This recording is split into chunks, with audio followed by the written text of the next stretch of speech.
The Gospel of the Lord. It's the middle of the winter. Just a few days ago was the shortest day of the year.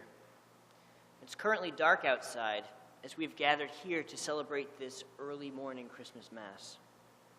It's cold and dreary, another New England winter. Many people do not get out too much to see family and friends at this time of year, staying up bundled up inside. And so this tends to be a lonely time of year as well.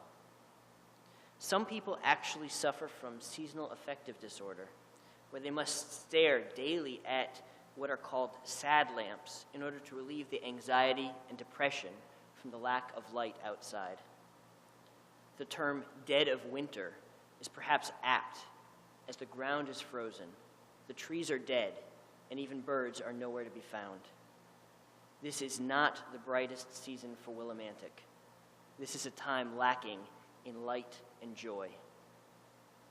And yet today is one of the most joy-filled days of the entire year. No doubt each and every one of us in church this morning went to bed last night at least a little excited for today. Jesus has been born. We have been anticipating and preparing for this great day throughout Advent. And here it is at last.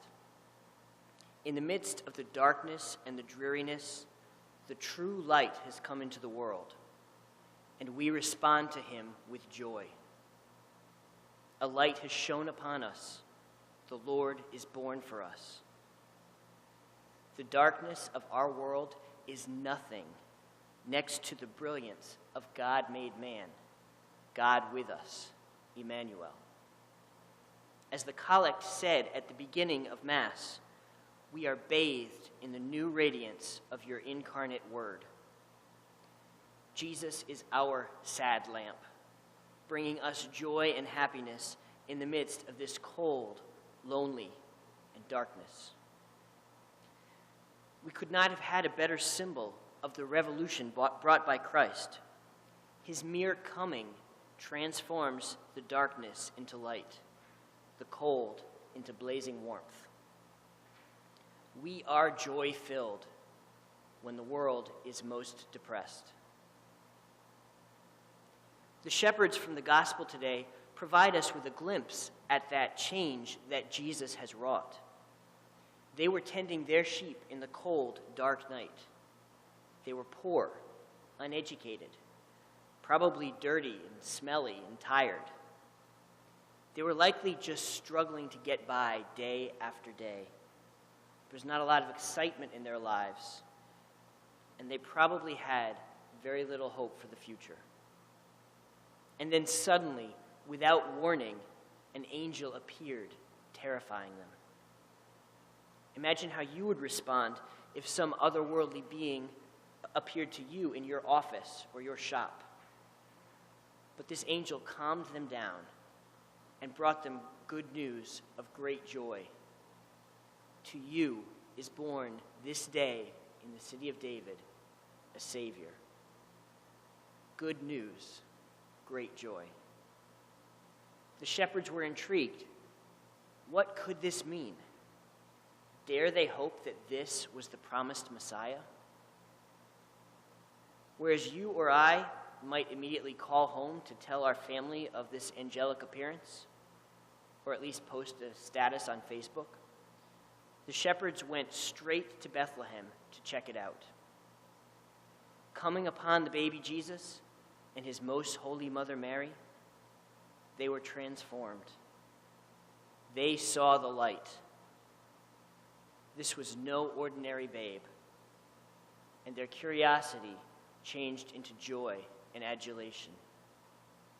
The shepherds started singing hymns of praise, glorifying God for what and who they had seen.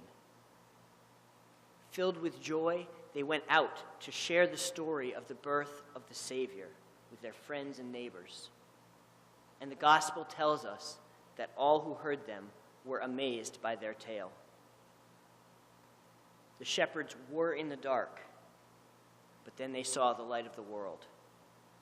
They were transformed, filled with joy, and became the very first evangelists for the Messiah. My brothers and sisters, today we experience that same joy. We have come here to Mass, and we will meet Jesus on this altar momentarily in the Holy Eucharist. He brings light into our dark and cold world. Today, it is easy for us to respond with joy. It's Christmas, and we will be celebrating his coming with family and friends. It may even be easy to continue to celebrate with joy throughout the 8 days of the Christmas octave. But we must be transformed by this light. Our joy must be complete. The light of Jesus is not a momentary candle flicker. God himself shines forth, bringing us everlasting joy. As the days pass, the vividness of today's celebrations will start to fade in our memories, and we will get caught up in worldly problems and concerns. But let us do it differently this year. Let us hold on to this light. Let us make an effort to retain the joy of this day.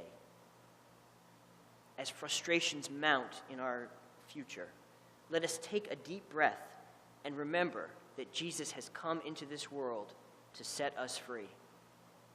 Let us make today last. Jesus is the light and the hope of the world. How blessed will we be throughout this year if we make an effort to recall this and to let his light power a real joy within us all the days of our lives.